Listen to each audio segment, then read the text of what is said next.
So what's up? Magandang umaga sa inyong lahat mga kamanok. So once again, this is Linyada ng Mamay. So nandito ulit tayo upang sumagot sa katanungan na inyong itinatanong sa comment section. Kaya mga kamanok, if ever na kayo po ay merong mga katanungan, gustong malaman tungkol sa pagmamanok, nandito lang po ako. Okay? So lahat po ng inyong mga katanungan dyan sa comment section, bibigyan po natin ng kasagutan. Kaya mga kamanok, ano pang hinihintay ninyo? Feel free na mag-comment. Akong bahala dyan.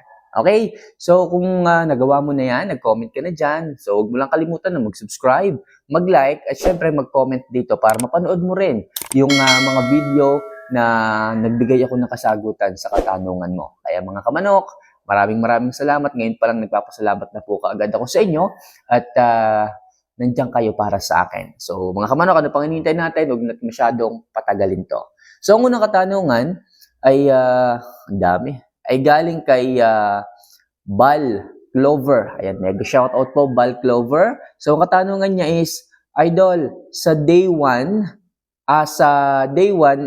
sa one day, one eat, Idol, 60 grams. Ilang grams po ang Jackie Oats niyan? Okay, so ganun din po mga kamanok.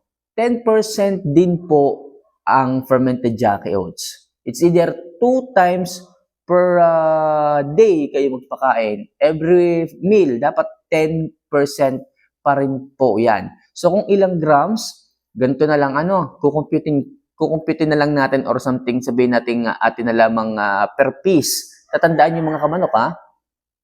Kung halimbawa, sa 10 manok, okay, 9 na takal ng patoka at 1 takal ng fermented Jackie Oats. Ulitin natin. 10 ang manok mo.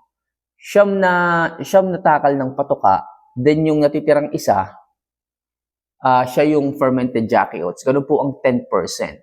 Okay? Kung halimbawa, 20 ang manok mo, okay? 20, edi 18 na takal ng patoka, then 2 takal ng fermented Jackie Oats. Okay? Ganun po mga kamanok.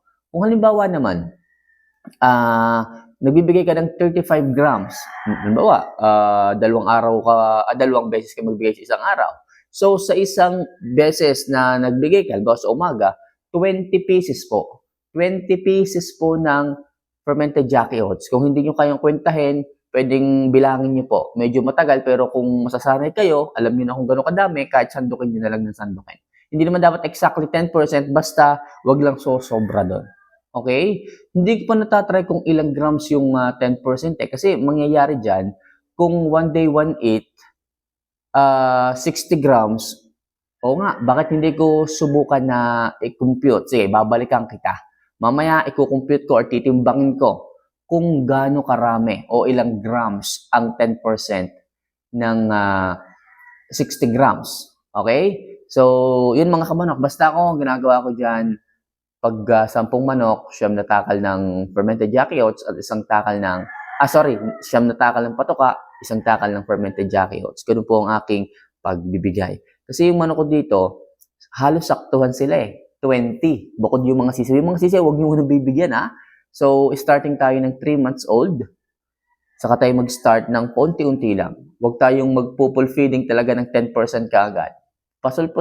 Paunti-unti lang. Possible mga 3 pieces, 5 pieces lang muna. Okay? So, hanggang sa masanay sila at maka-adapt yung kanilang pangangatawan. Okay? So, Bal Clover, sana nasagot ko. Nag-shoutout sa iyo. So, next question. Galing kay Chris Coraje. Ayan. So, Idol Mamay, nakasubscribe na po ako. Ang tanong ko lang, pwede po bang buhangin sa dagat, ipakaskas sa manok? Sana mapansin mo, Idol Mamay.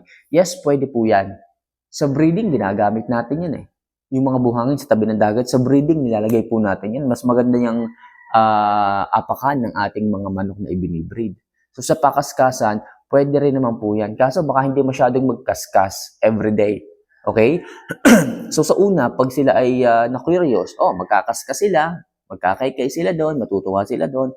Pero kapag nasanin na po sila, hindi na po nila ginagawang magkaskas. The best pa rin, kung kayo ay mag-i-scratching, magwa-workout and exercise, balat ng mais or balat ng saging. Mas maganda yun.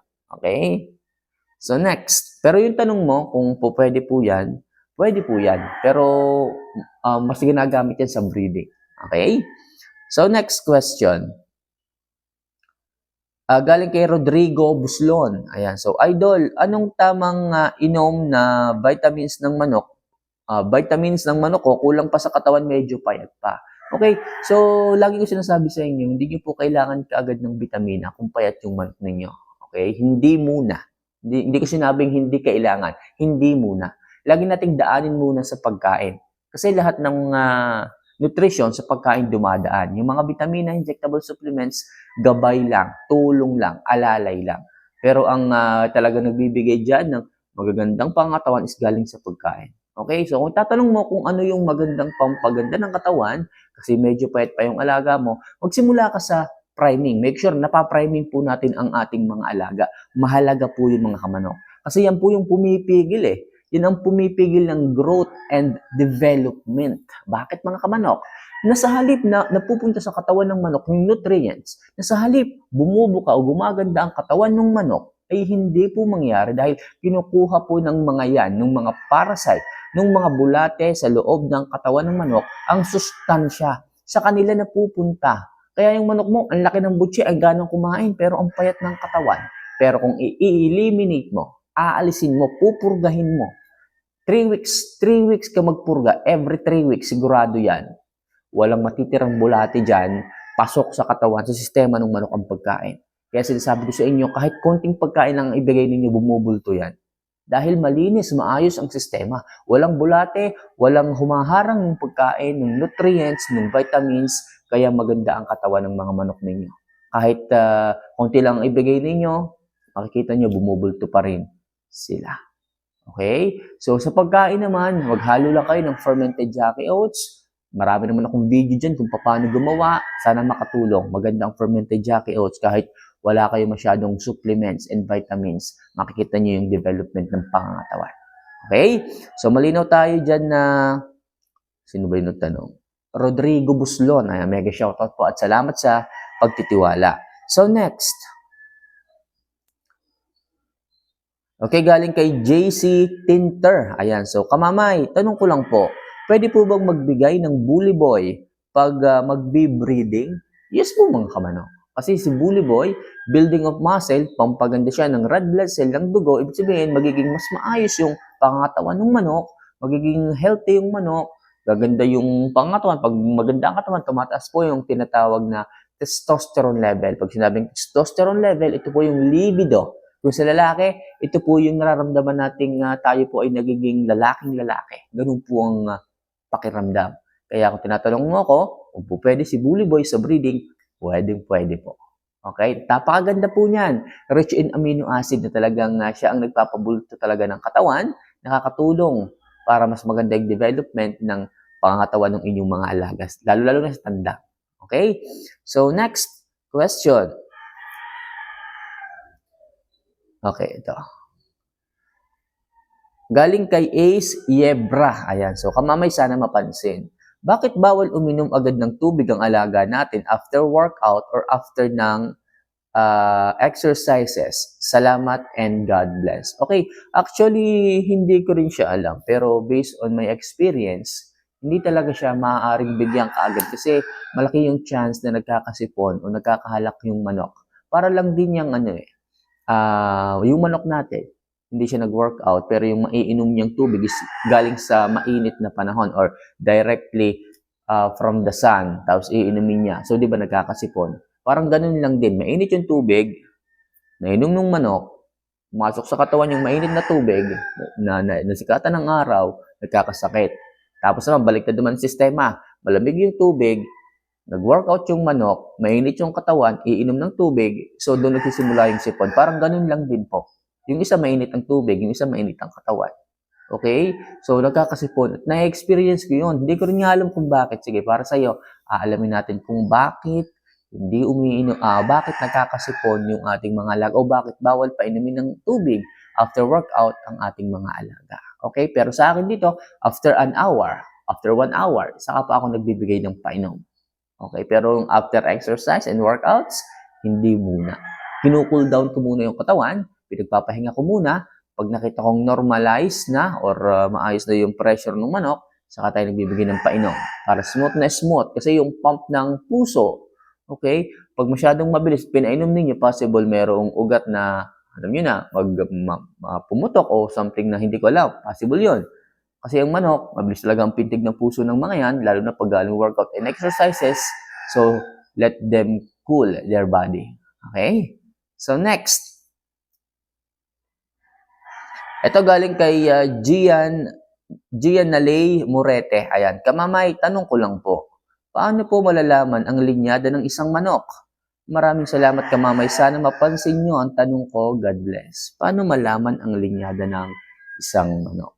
Mga kamanok, ang linyada po ay hindi po natin masasabi. Pwede po tayong magkaroon ng clue about dun sa isang linyadang yon.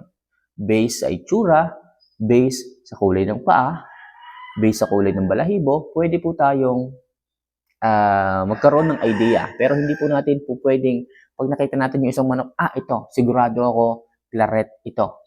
Hindi po natin po pwedeng sabihin yan. Lagi po tayong magbe-base at magbibigay ng respect doon sa breeder. Okay? Doon sa breeder. At yung breeder, masasatisfied naman tayo kung talagang totoo yung sinasabi niya based doon sa nakikita natin sa manok. Okay? And based doon sa breeder, kung masyadong malayo yung ibinigay niyang linyada doon sa kulay ng manok, doon tayo magtataka kung maayos o hindi ba yung isang breeder. Pero kung tatanungin mo ako kung paano malalaman o makikilala ang isang linyada, po pwede kang magkaroon lang ng malaking clue pero hindi exactly totoo masasabi mo kung ano ang nasa loob niya. Yung iba sinasabi, Boston Claret. Diba? Pag Boston Claret, more on reds ang kulay. More on white pits ang kulay. Paminsan-minsan nag-yellow pit. Pero pag Claret at Boston, hindi mangyayari na magkakaroon sila ng black pit. Okay? Black pit, hindi magkakaroon yan. Ganun yung sinasabi. Pag sinabi niyang Boston Claret tapos itim ang paa, medyo mag-iisip ka. Although, mahirap paniwalaan, pero kung kayang ipaliwanag kung bakit naging ganon, kung pwede kang masatisfied. Okay? Kung kaya niyang ikwento ang history ng kanyang manok, maaaring paniwalaan mo siya. Pero kung malayo ang karakteristik ng manok, base doon sa kanyang sinabi, magtaka ka. Pag sinabi niya, halimbawa, yung kanyang manok, talisayin. Tapos sabi niya, Boston Henny. Talisayin, Boston Henny. Okay, pero mag-iisip ka rin. Sabihin, sweater. Okay, sabihin, Boston sweater, pero ano kulay? Kulay talisayin. Di ba? Magtataka ka. Pero kung ikaw ay matagal na sa pagmamanok, masasanay ka rin.